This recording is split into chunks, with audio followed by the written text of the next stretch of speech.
Blackstone Publishing and Urban Audiobooks present Millionaire Mistress Part 3, Chloe's Revenge, by Tiphani Montgomery. This book is read by Katherine Dollison. Chapter 1. Chloe. Fucked up, broken, left for dead. But a bad bitch never dies, not before her time, not when there are more backs to stab and people to kill. It had been 6 months since that horrible night in the warehouse where everyone left me for dead. 6 torturous months, and my body still wasn't completely healed from the war wounds I received that night. 6 long months, and this hospital was where I still called home, without any money or the love of my life, Brooklyn, by my side.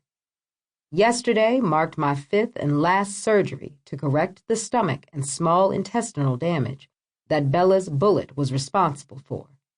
Those were the same bullets that were meant to end my life.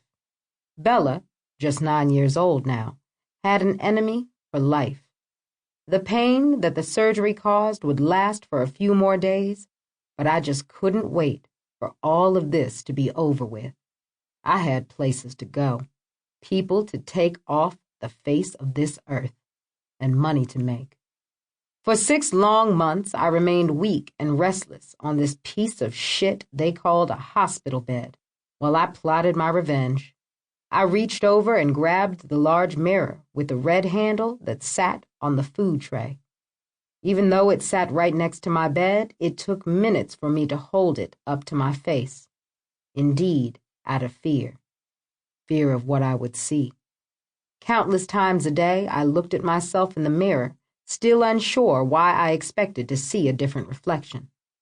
It had only been a week since I'd received plastic surgery on my face, and it was still all bandaged up. I looked like a mummy now, but looking like this was much better than the face I was left with.